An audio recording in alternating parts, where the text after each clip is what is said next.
Well, hello everybody. We start the SEM sessions in a different format, okay, online. It's the first time. And by the way, Susana, once again, I'm sorry for what happened last week, okay? Technical problems, it's always a mess.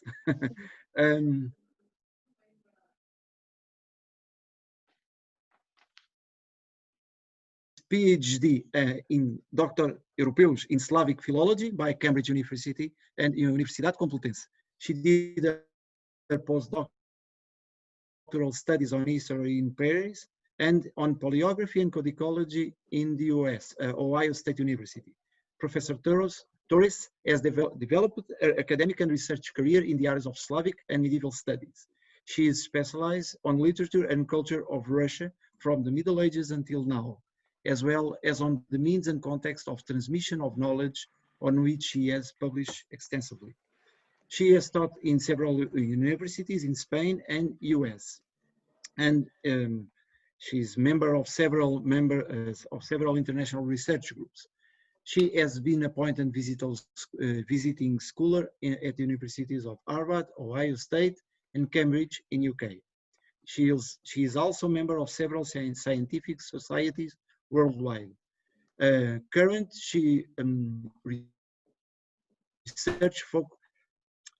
research focuses on the transmissions and representation of the ideologies of power from the Middle Ages until now, particularly in different classical and biblical models.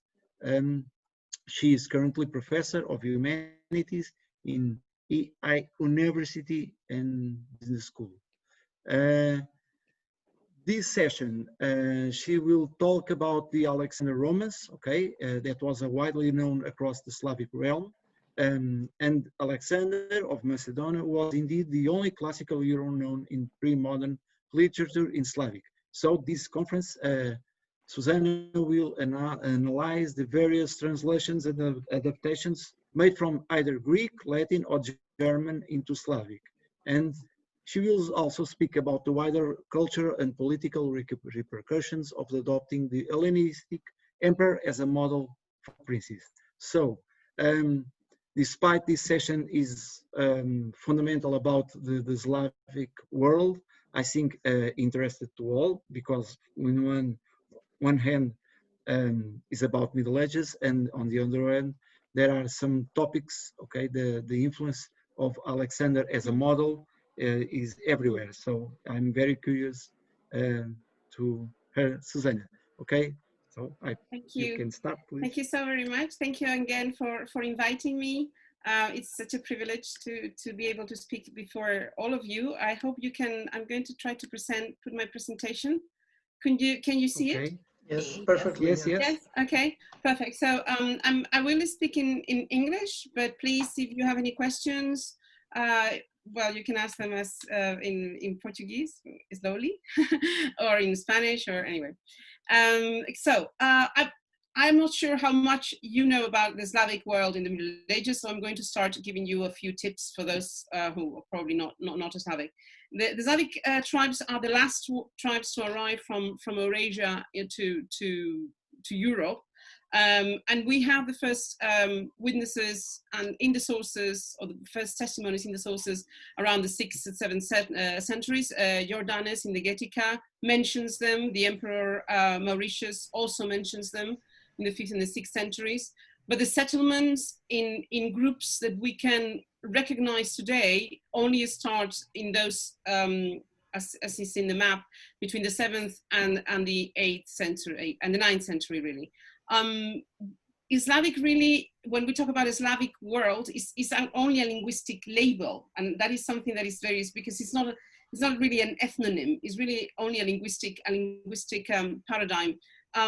All these people, we suppose, spoke a common language when they arrived, but as they were settling down in Europe, a linguistic separation or process of dialectalization started, particularly after the arrival of the Hungarians in the middle, which I don't know if you can. Whoops, sorry.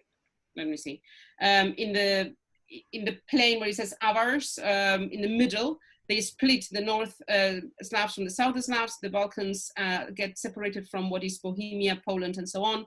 And also the East Slavs, what today is more or less Russia, the Ukraine, and East Slavic. So we have increasingly these three linguistic realms, but even when they start writing, we are going to see that all the languages that they write in are mutually understandable. So it's a very strange, it's not exactly having one single language like Latin could have been, but it's something similar, for those of you who are Latinists, to the process of vernacularization of Latin about in the 4th and 5th centuries in Western Europe, in which different sort of Latins could be mutually understood, although clearly they were not spoken as vernaculars at the same time. Probably the most relevant point in the whole history of the Slavic peoples is the process of Christianization. They arrived without a writing, and therefore they start writing when they become Christians. And that is going to be very important because it's going to establish a filter about what type of literature is transmitted, what type of books are transmitted, what type of texts are copied. Because they enter, to a certain extent, as I said, they enter the letter with a cross. And that becomes a particularity, I would say, that does not, it happens only on Europe. It happens in Scandinavia as well, it happens in Ireland as well. What happens also after the first 2 centuries of mutual Christianization is that, or common Christianization, is that, as you know, I'm sure many of you know, the schism between the East Church and the Western Church, the Orthodox and the Latin churches, catches also the Slavs in the middle, and therefore parts of these Slavs are going to follow Rome. Follow Rome means follow Rome, follow the practices of writing and copying, the canon of literature,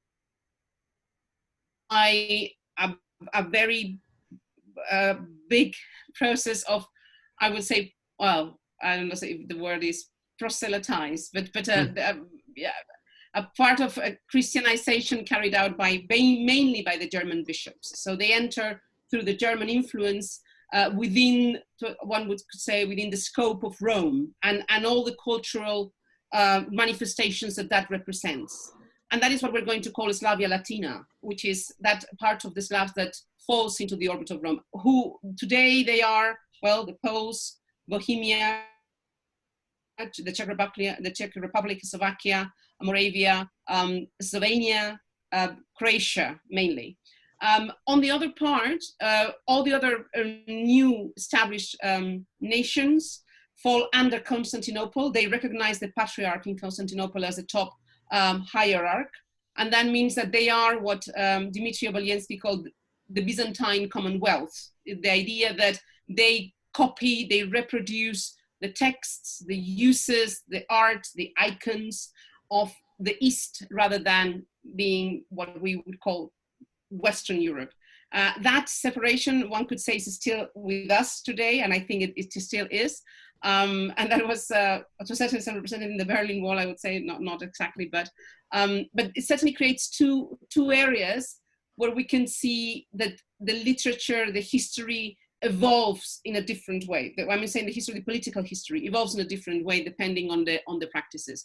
It's also is known by all of you that at one point also Slavia Orthodoxa is conquered first by the Mongols, then by the Ottomans, and falling the majority of the Slavia Orthodoxa, Bulgaria, Serbia, or the whole Balkans is going to be a part of the Ottoman Empire, you know that.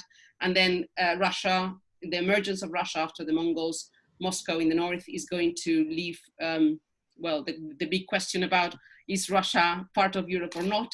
Depending on the day, I read in the press, some people say yes, some people say no, depending usually on the day and on what Mr. Putin does. But that question of whether this part of the world is Europe or not is still with us in many of the studies we do today. This is more or less how it would fall. This is a religious map because you have also the coalitions who are going to be the Bogomils in Bulgaria, and also the Jewish community is very important in what is the Ottoman Empire, as you can see in the areas more to the south. this is what we have more or less when we study, Slavists. And then let's go to one of the things that puts all these people together after being separated by religion, by empire, by anything, is that they have one common hero, apparently, throughout the Middle Ages literature, which is Alexander the Great. Now, Alexander the Great to me, is fascinating. I started studying this about 10 years ago, probably more, 15. And the book is now finally coming out, which I'm very happy because I cannot carry on studying this for longer.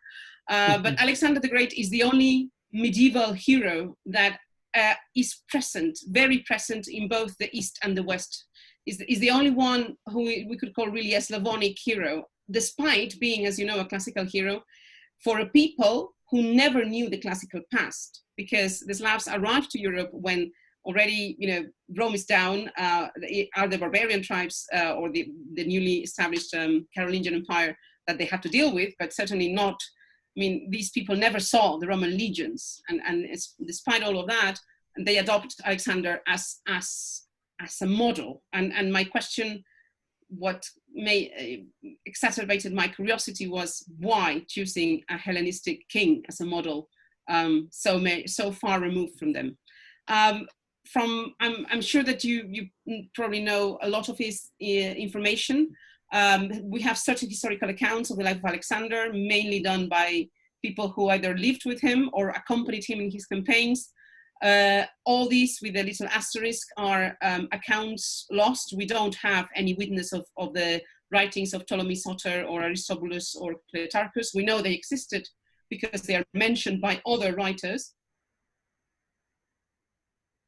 These people were there when Alexander, were very reliable, or considered to be very reliable, because they were there when Alexander was alive. It is only until Diodorus Siculus, he devotes already 118 chapters to Alexander, to him. Plutarch, which is of course very known, uses the figure of Alexander as a model in the parallel lives. He compares Alexander with Julius Caesar, and in his Moralia, he recovers theoretically one of the greatest speeches of Alexander before the battle against Darius. And then we have Arrian, who theoretically recovers those lost sources of the generals who accompanied Alexander. So Arrian recovers what Aristobulus, Plutarchus, and Ptolemy said about Alexander, and uses those sources secondarily for writing his Anabasis. Until quite recently, I would say, and for, well, some scholars think that still that is the case today. Arrian's Anabasis is considered the most trustworthy source for the life of Alexander. Recently, well, a few years ago now, it's not that recently anymore, Bosworth contested the fact that Arrian could be so trusted, in the fact that he thought Arrian was being far too, was making an eulogy rather than a historical account of Alexander, and therefore he could be trusted not so much as one would like. Pompeius Strogus, another very good source, unfortunately also lost, recovered, however, by Justin a centuries, a century later, and the very famous Curtius Rufus, who was, served for many of the medieval histories of Alexander and the medieval romances indeed. That is as far as history goes, and one would like to think that what they say is true because it's history or whatever. Of course not. And then we have the Pseudo-Callisthenes. The Pseudo-Callisthenes is a mess. For anybody who has approached the study of the Pseudo-Callisthenes, it's very complicated.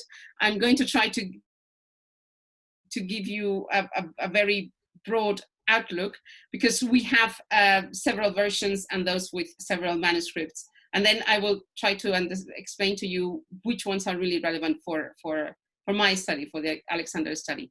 We have the version alpha, which was, the first one edited probably. That is related to Julius Valerius, who was also known, as you know, in the Middle Ages, in the Res Gestae, and to the Armenian version, which is a very particular version, extremely interesting for the elements it contains. Then we have the version beta. Beta is huge. Beta has many recensions and is the one that has been more published, particularly manuscript L of the version beta, because it contains, for those of you interested in the travels of Alexander, it contains all the travels of and encounters of Alexander with strange creatures in the East. We have several manuscripts from the version beta, many of them contaminated or partial, and that also creates problems in terms of filiation. Then we have another version, a version gamma. Also, that is only present in three manuscripts. Actually, the one in Venice was recently discovered. So again, I cannot imagine the moment of the person finding it. Must have been wonderful. Then we have the manuscript Lambda, and that has also been quite prominently published or studied, particularly lately, because it has one of the things which is key for my essay as well, which is the idea of the biblical Alexander, which is very present in Lambda. Then we have Delta, and Delta is very important because it's the model that is going to be used by Leo of Naples. And Leo of Naples, as you know, in the Nativitas et Victoria from the 10th century, has at least 3 different versions circulating in Europe, very profusely, very well used, very much translated. So it becomes extremely popular, version Delta in the medieval world, and also is responsible for the Syriac version.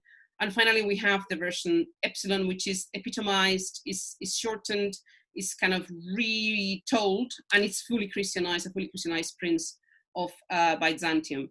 Some scholars, and that's why I put an asterisk, I'm not really convinced about this, but there are some scholars, particularly the Serbians, which advocate for a further version, Zeta, which would have been composed in Serbia and retroverted into Byzantine Greek afterwards.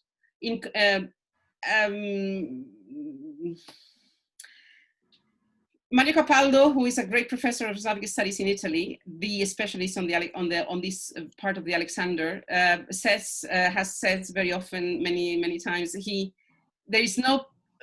cannot really place neither the time nor the place of origin of this version if it was really a Serbian version anywhere. So whether there is a contamination in translations, a retranslation, a full new version, that is still, I think, very much under debate. And I think people much more knowledgeable than I will ever be have not actually arrived to a conclusion after many decades of study. So I would just leave it there.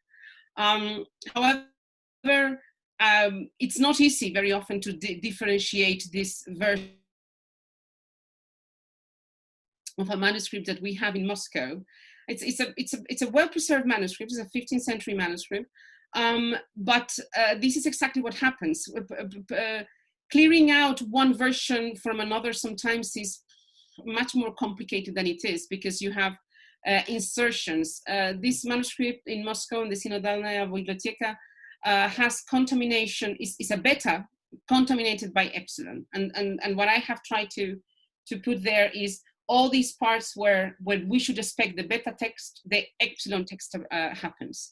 It's not negligible, as you can see, and in fact it has been used for the edition that has been made of the eta, of the epsilon, but it's complicated sometimes, and I'm afraid this is the case with many other manuscripts that are still to be studied.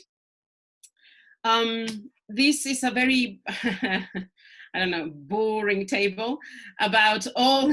Sorry, I love tables. I'm really sorry. I cannot think without tables. This is a mania of mine, encouraged by my supervisor, I'm afraid. The pseudo-Callisthenes and the historiographic accounts share sometimes this obsession that we have in the modern literary studies to separate history from novelistic. It's so difficult in the classical world, as you know, and it's even so difficult in the medieval world, as you know. They share the accounts of the stories, they combine them. So if you look at the episodes of the Pseudo-Callisthenes, is a column on your left of your screens, and you think all this is actually taken from historiographic accounts. So it's not that the Pseudo-Callisthenes has just come up with a novel, really, even though we give it the term novel. It's a novel that is based on historical facts. So is it a historical novel? Complicated. But it's true that he repeats and he uses many of the things that anybody reading or having come across another account of Alexander would find familiar. And the table continues. Sorry, I'm not going to go through all of it. And of course, it's obvious. It stops. The table stops in book 2 because for those of, I don't know if you have ever come across the text of the Alexander, but it has 3 books.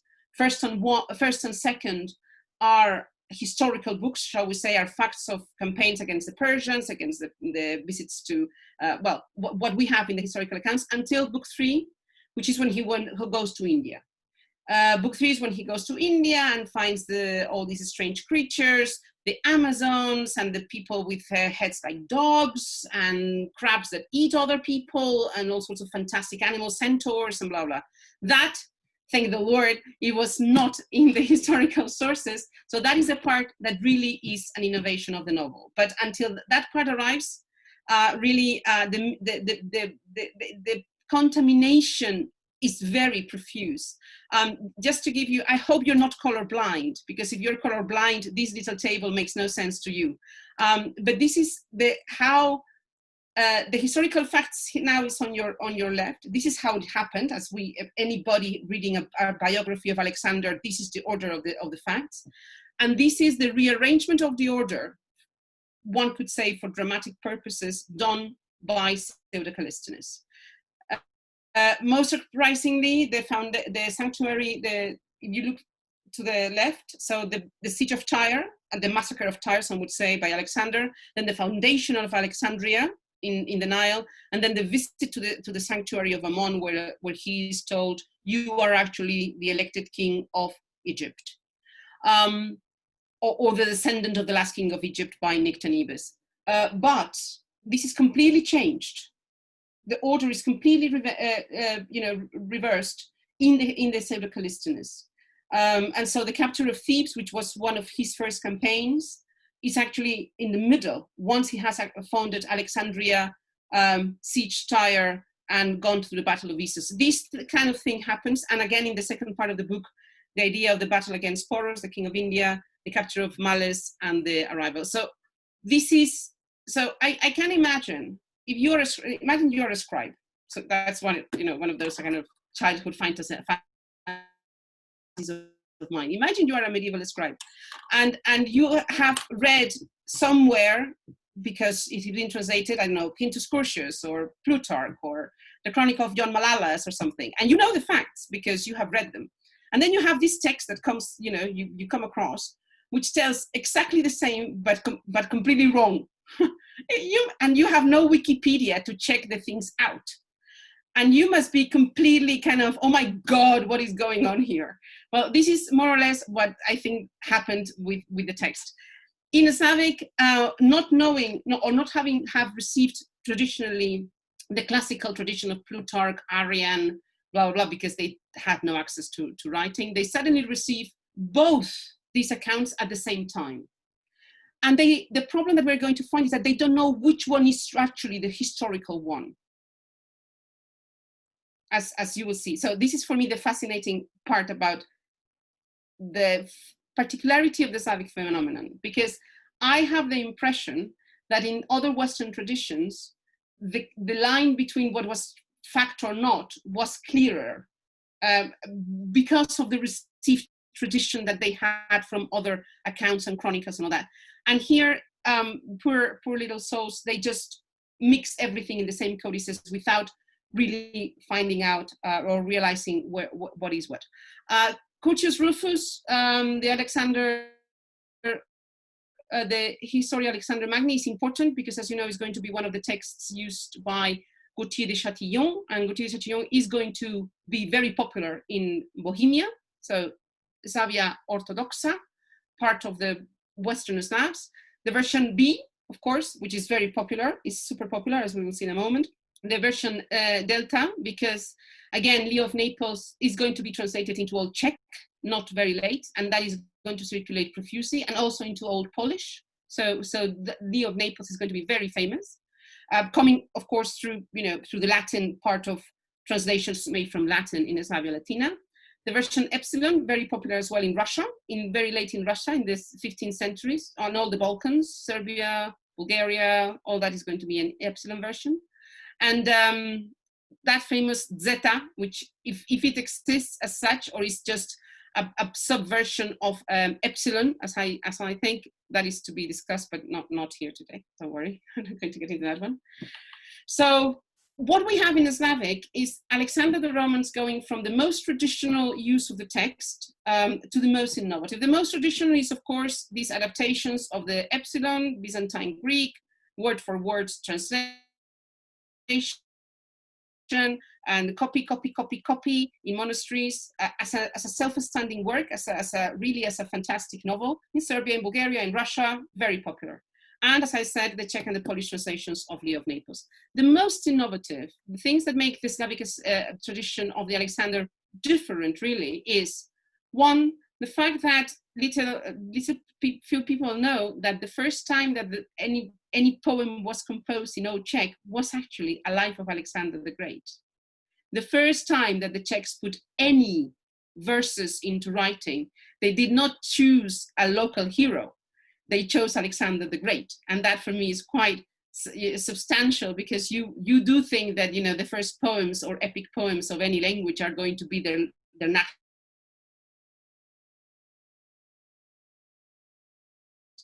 The level of adaptation of this Hellenistic king is quite substantial. And the adaptation made of the Alexander Romans in the version beta inserted into chronicle writing. That happens in East Slavic, and I will explain about both now. Any questions? Do you want me to, shall I continue? Anybody?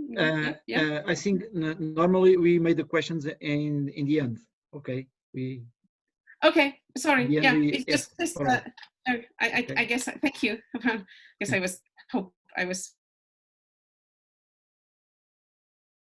No, it's perfect. Okay, thank you. So Bohemia, the kingdom of Bohemia was one of the first ones established from the newly arrived Slavs. It starts very early with the pre-Amyrcial dynasty in the 10th century, recently converted with the famous King Wenceslas, who becomes actually the first saint of the Bohemian Church, him and his mother Ludmila. And it goes after many different battles with the Polish, with the Hungarians, and so on, and with the Germans, of course, with Wenceslas III, after whose death, after dying in battle, House of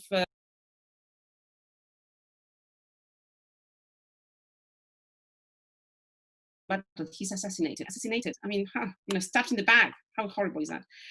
The Premiership dynasty extincts itself. He hadn't had time to have any children, and the Bohemian kingdom passes to the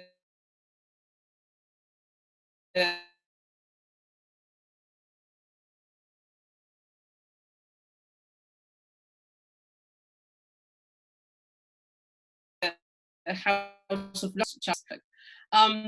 It was during the kingship of Otakar II when the first translation, when the Alexander Romans enters the court culture of the Bohemian court, which was very rich, very rich, mostly happening in German. And it is under the King Otakar II when Ulrich von Eppermann, dedicated to the Bohemian king.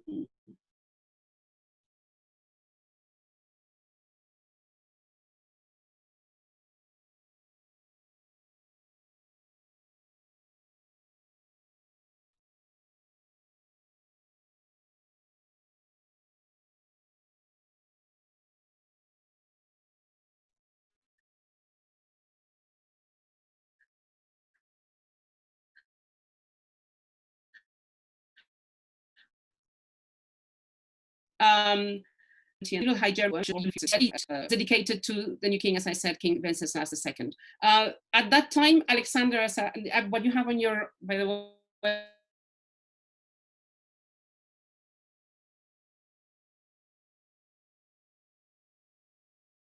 way, is a reproduction of one of the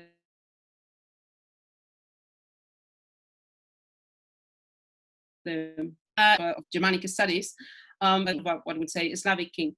And it's important because after Ulrich von Etzenbach's composes and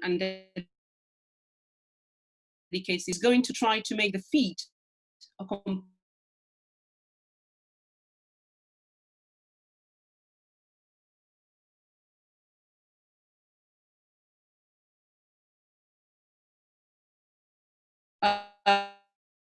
use or reduced. It only has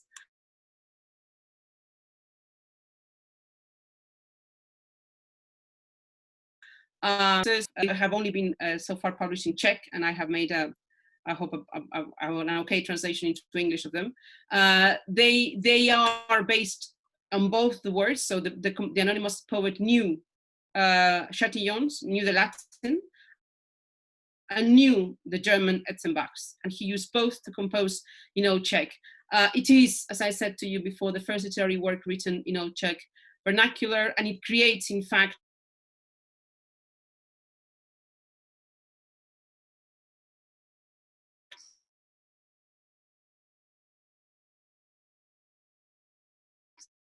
the Octo-Syllabic verse. We only have, unfortunately, and partially, maybe what is a typology that which certainly to my mind to answer the question, why did you choose Alexander as a national hero? First of all, he's very prominent. The advice given by Aristotle to Alexander that the question of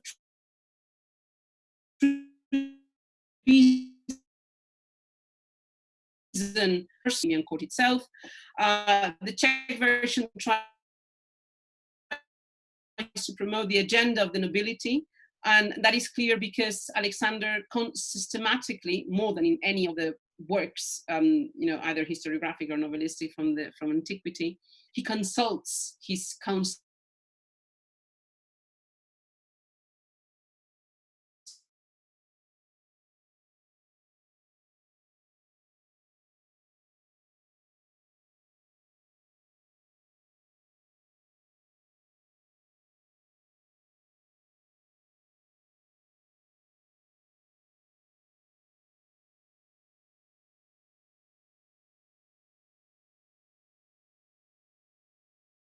Alexander, you have there a manuscript of a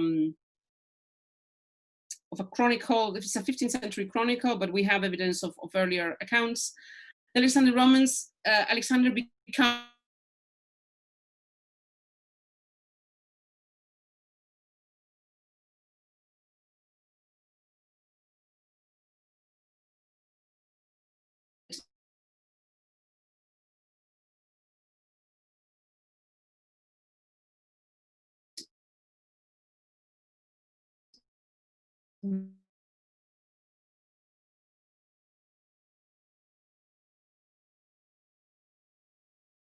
within the is a historical source, a novelistic by word. So we know it's a beta. There's manuscripts. We find this idea that Callisthenes was a historian Callisthenes, and therefore what they are going to do is that they are going to insert this, which we would consider a novel, inside the Chronicle of John Malalas. The Chronicle of John Malalas, as you know, one of the big Byzantine chronicles, goes from book after book. Book 7, at the end of book 7, Malalas starts in book 8 talking about the kingdom of Macedonia with Philip and Alexander, and in that precise moment, the compiler of this account in Rus, in Kiev, stops the writing of the Chronicle of Malalas and inserts Pseudo-Callisthenes. And then when Pseudo-Callisthenes stops, as we will see, he's going to retake again the Chronicle of Malalas. So he thinks he's just another historian, and what he has in his hands is just another historical source that with which he's going to make a better chronicle altogether. These, what we call the chronographs, are not exactly chronicles. Chronographs tell the history of the world, but they don't go year after year. They just take big chunks of history of the world in toto, and they kind of patch them up together until they more or less arrive to the time of the writing. They were composed in Kiev and Rus from the very beginning, in the scriptoria of Kiev, on the first scriptoria, we find attestations of this from the 10th, 11th century, and they were composed until the 17th century. The Alexander Romans is inserted the first time in something that the Russian scholars have called the Judejski chronograph, or the Jewish chronograph, because it tells the history of the Jewish people. And it's a history of, it's an eschatological history of salvation. So the chronograph starts with the paradise, I mean with the deluge. This starts with the biblical history. It actually introduces parts of books of the Genesis to narrate the history. Then it retakes Malalas, and then it retakes the Alexander Romans, and then is going to return again to the Gospel, and then is going to, so it's a kind of, it's basically a patchwork sort of historical account. And as I said, it doesn't go year by year, but it sort of narrates the history, and also always with an eschatological end at the end of it. There are at least 3 different redactions of this historical compendium. And one of the things which is more surprising is that in these accounts, Alexander is linked, is envisaged from the first time as a Jewish king.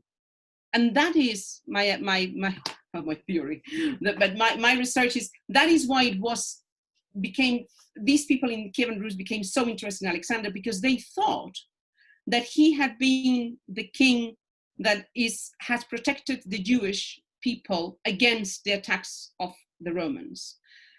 That is related, as some of you might know, in the account in the Flavius Josephus Antiquities.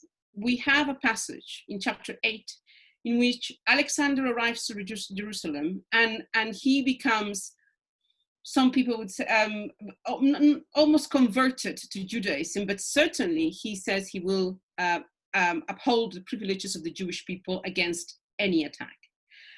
To the point that the high priest of the synagogue of the temple in Jerusalem tells Alexander he is actually the king that we have been told about in the book of Daniel. And if you remember, the book of Daniel is the book of the Bible that contains the theory of the 4 kingdoms, one kingdom, another kingdom, and finally the king. They go the Medes, the Persians, the Greeks, and then the king of the Romans will come and they will defeat all of them. The theory of the 4 kingdoms, who was super important in particularly after Second Temple literature, in the theory of rulership in the Middle Ages, in Flavius Josephus already prefigured. And in that sense, I think that is why Alexander becomes extremely relevant. Amartolos actually is going to introduce, Amartolos is another of these chronicles used by the first makers of these chronographic compendia in Kievan Rus as one of the historical sources. And Amartolos introduces this episode of the visit of Alexander to Jerusalem, again making him a relevant figure in the history of the Jewish people, the chosen people of God at the end of the day. So it is very particular, because in the form that we have, and that is why it is an innovative form in Kievan Rus, the visit of Alexander is displaced. So instead of arriving to Jerusalem when the novel or even the historical accounts tells us that he arrives to Jerusalem, he arrives to Jerusalem before. And when he arrives before, then the prophecy of Daniel can be fulfilled. And therefore, the fact that the composer of the chronicle has changed the order of the facts only in Russia, this only happens in Kievan Rus, as far as I know, to fulfill the prophecy of the chosen king, of the chosen people, makes Alexander the perfect model of a ruling prince. I have written an article recently about this, of the apocalyptic, the apocalyptic kingdom to come, which of course fits very well, as we will see, with a kingdom as Kievan Rus that is going to be, or it was already invaded by the Mongols. That's one of the things that is different, the visit to Jerusalem. The second fact that is different in the Kievan Rus account of Alexander is the enclosing of the impure peoples. That is a very old motif. It's in the book of Ezekiel. in the Old Testament, the Gog and the Magog, the impure peoples that Alexander, or they don't say Alexander in the Bible, of course, that one day the king is going to enclose.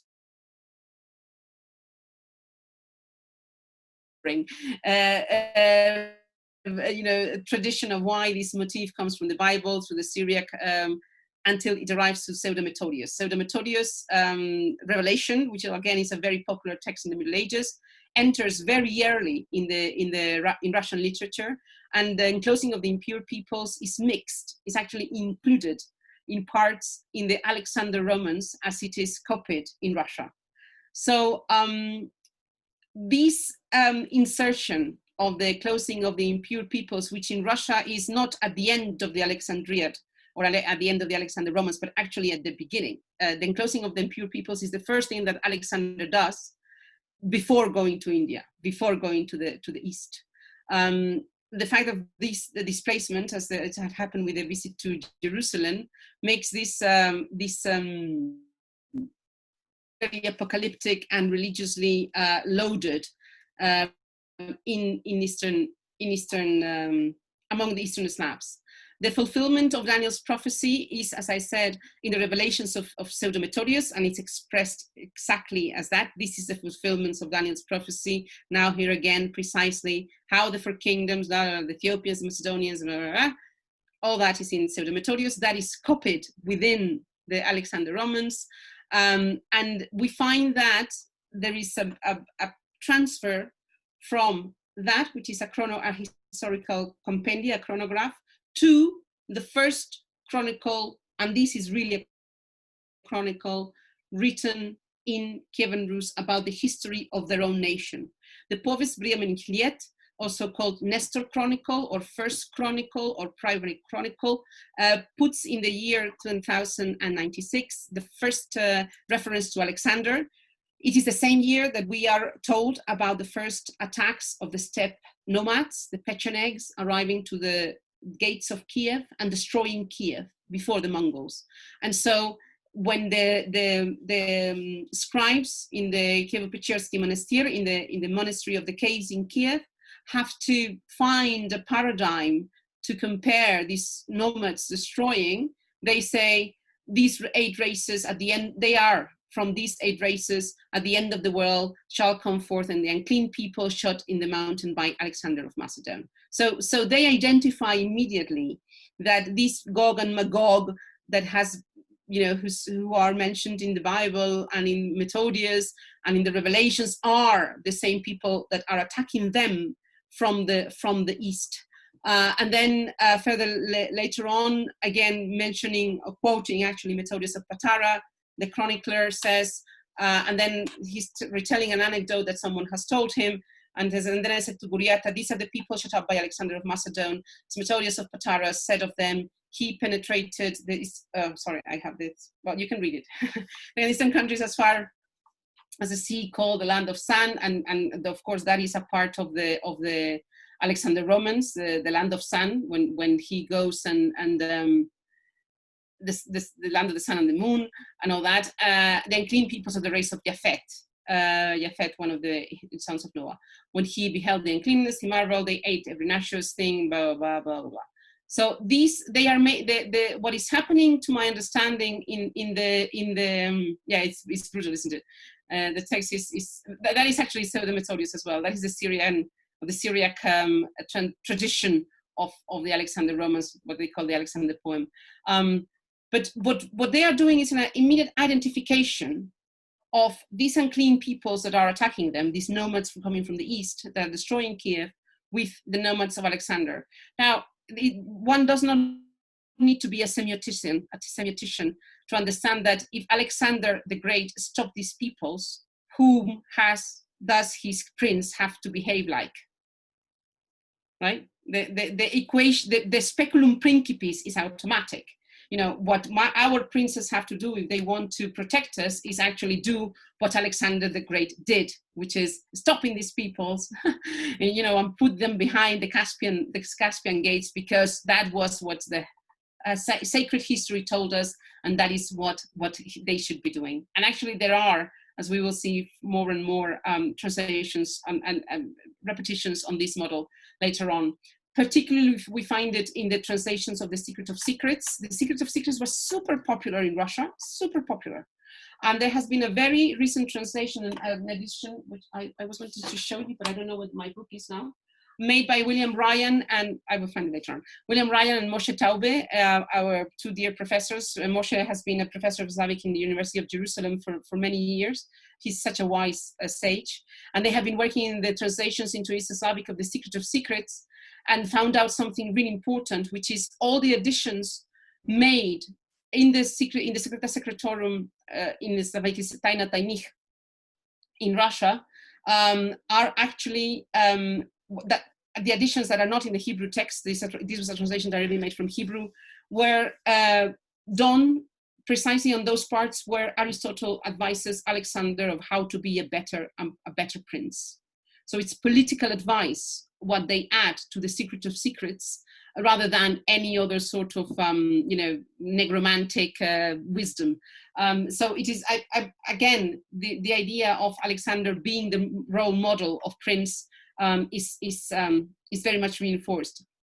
Unfortunately, Alexander, as a traveler, is not so popular in Russia. As I said, it is going to be in other parts of the Slavic world, particularly among West Slavics, among Polish and Czech letters with the translation of Leo of Naples, but not so much in the East.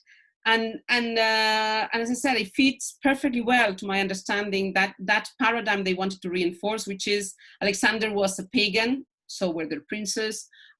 Particularly Vladimir, who is the one who converts.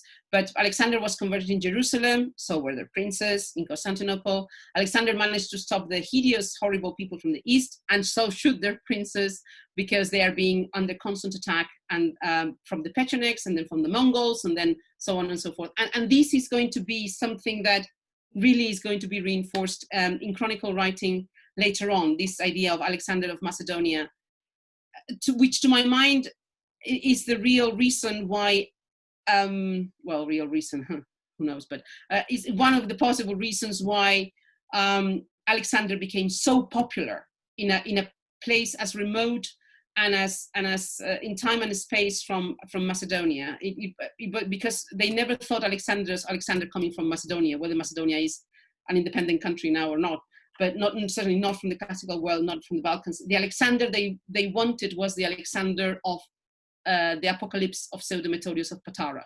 the biblical Alexander, as I would call, that made that impression on them, the old prophecy of the Messianic this. And then just to finish, promise, this is the last one, but just to finish, the name and the repercussion and he was, I don't know to whom we compare with the Beatles probably, but he was so big among the Slavs that at one point, when the Bohemian kings tried to a certain extent, stop what they call is the interference of the Germans, Charles IV produces a privilege called Zapis Alexandra Velikeho Slovanum, in which Alexander gives the Slavs the right to rule themselves, because the Slavs have helped him in conquering the world. And so, of course, this is a falsum. This is one of those wonderful falsums that goes around, and he was one of the the popes who realized immediately it was a falsum. But it's a privilege of Alexander, and they to me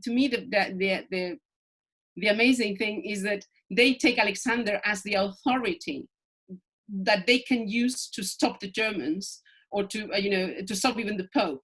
To interfere with their internal affairs. It was, of course, identified, as I say, as a falsum, but it was so big and so popular that Marcin Bielski, which is one of the first big Polish chronicles, still inserted the Zapis in his chronicles, and it eventually arrived to Russia. So popular was he that everybody took his word for granted. So thank you so much. I'm sorry if I took so long, but I hope, thank you.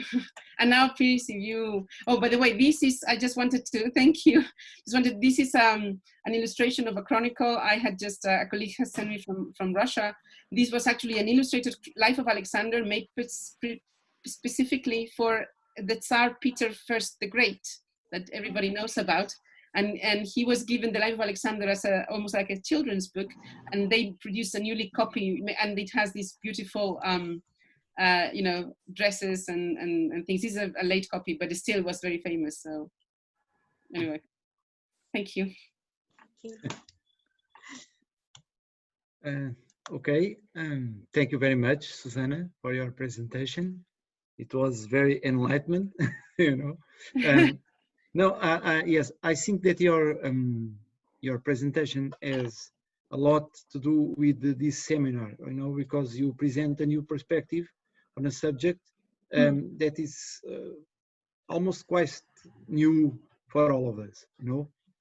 So I have one question, if you don't mind. Okay. Of course, you know, it's about Alexander, the travel, you know, because in the West, Alexander is a great model that interferes in almost travel books, you know, especially from the late Middle Ages. He is always present, and that has to do with a specific narrative precedent, you know, that characterizes the travel books in the West, which is the absence of a frontier between legend, mythology, geography, history. So it's a kind of usually appears the Gog and Magog, the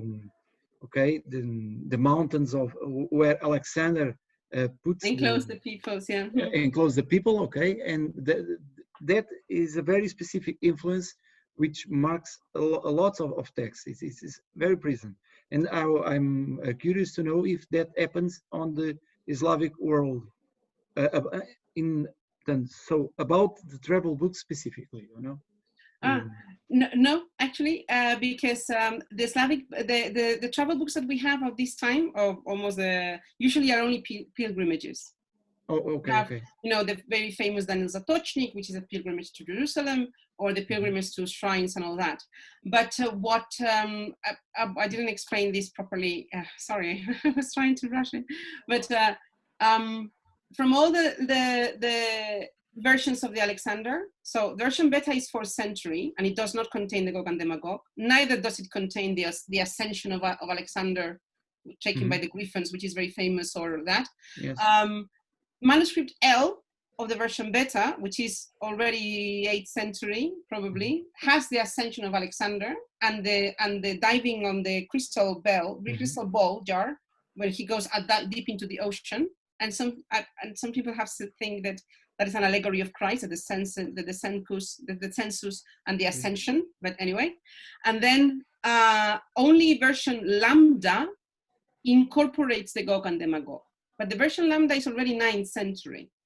Okay. Now, what the Slavic Alexander does is that it incorporates the Gog and the Magog before. So the B text that we have in Slavic is the B, not the L and not the Lambda, is the B, the old B. But they have done themselves the incorporation of the Gog and the Magog, and they do it in a different place where they are going to be incorporated later on in Europe, which is at the end of book 3. Almost when he gets to the end of the world. So that is what to me is particular, this kind of rearrangement or pre-arrangements of the world. But unfortunately, no, it's not very popular. What I can say is, as I said, it is the Delta version that becomes very popular. For example, in Bohemia, we have only about 5 copies of the old Czech version. But then we have, I don't know how many prints. The printing press arrived very early to Bohemia and Krakow and Poland, and we have enormous amount of prints of the Delta, which is actually the traveling Alexander. Leo of Naples is the. But what is surprising to me is that the Slavs incorporated the Gog and the Magog before other traditions in Europe. Yeah. Yes, and there is another funny point, because the East The Far East is the land of the Oniric place to the west, okay, to the Western travelers. So Alexander is always present, even as a reference of the East, of Prester John, relation with Prester John, with the wonders of the East. There is always that connection, and that is so. What you said is very amazing, you know, because all those wonders are present in the West and in the East. Okay. Yes, but for example, in Russia, well, in Kievan Rus, anything coming from the East is bad. Okay. So they tend to localize Alexander's wonderful travels in Africa. Okay. Yes. They make them in Ethiopia. They place him in Ethiopia rather than in India, because anything coming from the East for them means trouble. That's funny, because the Prester John, Mongols, yes. One of the versions of the Prester John in the West is located in Africa. In Africa, and Prester John, which becomes a very popular book in Russia. Yes. How many copies of the Prester John are always in Africa? Specifically in Ethiopia. Okay. Specifically in Ethiopia, Ethiopia, yes. The Mongols. Já comecei. Já vou andando, mas estou a ver uma outra também ao mesmo tempo. Carla, espera, estamos-te a ouvir. Desliguei o som. Sorry, you know, because I was suddenly scared. Yeah, sorry. Yes, that question of the Mongols is very important, because despite the Mongols' invasion that caused a real trauma in the West, you know, the image of the East doesn't change. Okay, despite the Mongols, the Mongols, they are seen as a very specific case, but the image, the Oniric memory of the West, of the East, keeps unchanged, which is very absolutely curious. And Russia, on the other hand, is going to always have a very problematic relation with the East. Yes, because for them, problematic in the sense that they don't know whether to love them or hate them. For them, the East, of course, they have been the buffering region for Europe.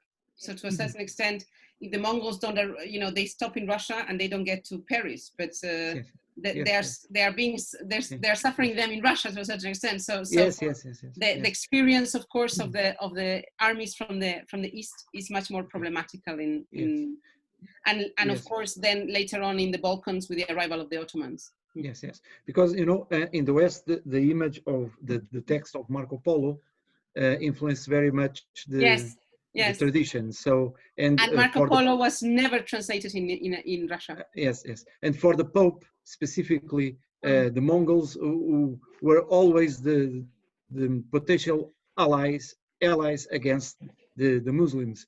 So of course, that image is never, it's bad, but yes, but I mean, I don't really want to say this sort of thing that everybody says, well, I have an article where I wrote, but really there is an article, but about the fall of Constantinople, when the attempt of the last council of Florencia Ferrara, of when the Byzantine emperor comes to the West to ask the Pope and the Western rulers for help to defend Constantinople, the Russian Tsar, Vladimir III, does not send anybody to that council because he thinks the Latins are always going to betray them. And when Constantinople falls, and the Russian Church blames the Byzantines for having to try to enter negotiations with the Latins. Okay. And the Russian Church says specifically, that is what happens to you for having trusted the Romans. You should have never trusted the Pope. And Russia has a stand, and this is the whole thing about the Third Rome and blah, blah, blah. Not so much the Third Rome, I would say, as a second Jerusalem, but the idea very much reinforced by the Patriarchate in Moscow, I would say until today, that they are the spiritual, religious reservoir of Europe after the fall of Constantinople. Okay. So anything that smells really something about any Latin there is certainly not. That's why Marco Polo and all that is not okay. translated. No. Can you please send that article, please? It's all my articles are in academia. Okay. If you go to an academia, it's a photograph of me years ago. I look so much younger and thin. And then you have my articles. Okay, thank you very much. João queria falar. I don't know if anyone wants to ask A something. João quer falar. Ok. É que eu não a vejo daqui. Tens que abrir, se calhar a Susana pode partilhar, eu posso puxar o compartilhamento. Sim, é melhor, porque eu só vejo 3 pessoas neste caso. Não, é porque tens que ir à parte superior da pantalha e escolher os quadradinhos todos. Sim. Em vez de ser só a lista, escolhes o quadrado. Também para podes a Susana. Sim. Susana, sorry, can you close the PowerPoint? Yes. Thank you. Queria perguntar se me pareció muy interesante todo, aunque debo confesar que me perdí un poco con las versiones todas, y tengo 2 preguntas. Si estas versiones son la consumación de todo lo que existe, o se estudiaste solo estas para esta parte geográfica. Y la otra cuestión es algo que me surgió porque el recurrir al ideal clásico romano clásico como basis de la construcción identitaria de lo que sea es común. Lo que escojan Alejandre, como muy bien lo enalzaste, que escojan Alejandre como símbolo, como casi su mito original de origen, y con las ligaciones con Jerusalén y el judaísmo, me pareció muy interesante por lo que estabas diciendo ahora, porque hay esta tendencia de rechazar al latín y a los romanos, pero a lo mejor no a la tradición clásica como fuente de antepasados míticos que serían portadores de legitimidad dinástica, ¿no? Sí, Era eso que querías decir, ¿no? Sí. Te contesto primero, María Jo, a la primera pregunta.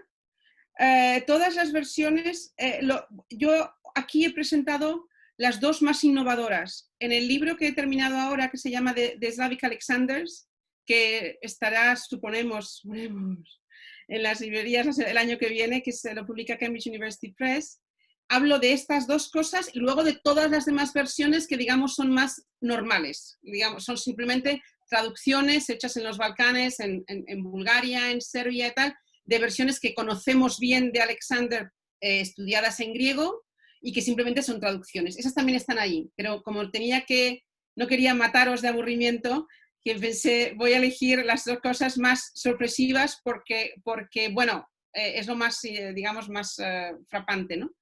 Esto por un lado. Por otro lado, es verdad, se está haciendo, ha habido una corriente de especialistas, sobre todo en Estados Unidos, desde los años 80, 90, que están haciendo mucho hincapié en el hecho de, habréis oído a lo mejor hablar de un mito un poco académico de la Tercera Roma. Y esto es un mito casi académico que no está en las fuentes, está más que en la ideología política que en las fuentes. Y estos, Daniel Rowland, Michael Flyer, han ido a las fuentes y se han dado cuenta de que hay mucho, ellos, lo que hace la Iglesia rusa, cuando la Iglesia rusa se hace autocéfala, se separa de Constantinopla, lo que hacen es reclamar una herencia directa de Jerusalén. Y Michael Flyer, colega de la Universidad de Harvard, escribió un artículo precioso en el que te explica cómo la construcción del Kremlin, que está hecha en la Plaza Roja, si lo miras desde arriba, los planos originales, son un plano de la Jerusalén celeste. O sea, han puesto las iglesias y los templos exactamente donde estaban en las descripciones de Jerusalén antes de la caída, antes de la guerra que narra Flavio Josefo. Entonces lo que ellos hacen es retomar estos planos antiguos y volver a construir Jerusalén en Moscú. Entonces ellos lo que dicen es, Roma ha sido depravada, ha caído por sus pecados, Constantinopla ha vuelto a caer por sus pecados, nosotros no podemos unirnos, tenemos que ir a la fuente. Y la fuente es, es el Antiguo Testamento. Entonces ellos van directamente, ellos hacen esta teoría de la política judaica de ser el pueblo elegido, ¿no? Pero el pueblo elegido no vía Roma, sino directamente desde Jerusalén. Entonces hay una corriente muy fuerte, sobre todo, esto lo he estudiado muy bien Moshe Taube, la cantidad de traducciones que se hacen directamente de la Biblia hebrea, del Secreto de los Secretos, de muchas obras de la literatura, ¿cómo se dice? De sagesse, la literatura de wisdom, no sé cómo se dice. La literatura de sabiduría judía, sí, que se hacen en Rusia a partir del siglo XV, precisamente porque intentan reivindicar ese vínculo con Jerusalén y con el pueblo elegido de Dios. Y yo creo que en este sentido Alejandro se convierte en un paradigma muy, muy importante para ellos, porque así pueden establecer también dos cosas. Uno, que son el pueblo elegido de Dios. Dos, que Constantinopla ha caído, pero ellos no. Ellos no han caído frente a los turcos y no cayeron, hasta decir así, frente a los mongoles, pero ellos se han levantado y han conseguido salir adelante. Y esto es una idea que la empiezan particularmente después de la caída de Constantinopla. Y es muy importante, yo diría, en la teoría política rusa hasta hoy, ¿no? Entonces, eligen este paradigma y luego, por otro lado, en la parte occidental, la Eslavia latina, la Eslavia romana, que es Bohemia, Polonia y tal, están mucho más contentos con el Alejandro que conocemos quizá, el Alejandro viajero, el Alejandro cortesano, no el Alejandro bíblico, no el Alejandro bíblico. Sí. Cada uno, por eso a mí me parece fascinante, porque cada uno coge el modelo que le va bien. Sí, muy interesante me parecía y para mí es novedoso. Obrigado. Siempre muy ignorantes de estas cosas y así que era muy interesante el falso de que hablabas, que me parecía realmente fantástico, porque me acordé inmediatamente de la Donatio Constantini. Sí, es muy exacto, es muy de ese tipo. Y así que es muy interesante de verificar cómo se construye siempre con las mismas bases o cómo se busca construir con bases tan semejantes. Claro, pero a mí lo que me sorprendió es que una casa real de Bohemia del siglo XVI piense que Alejandro tenía este poder de decidir, ¿no? Es como, wow. Y elegirlo también para la primera obra vernácula, ¿no? Que casi la literatura hispana, están llenas de poemas sobre los reyes nuestros. O sea, el poema El Miocid habla de nuestra historia, o sea, pero elegir un rey helenista para el primer poema me pareció sorprendente. Gracias. Gracias. Well, if there's anybody has another question, observation, comment, nothing? No, just I think it's interesting because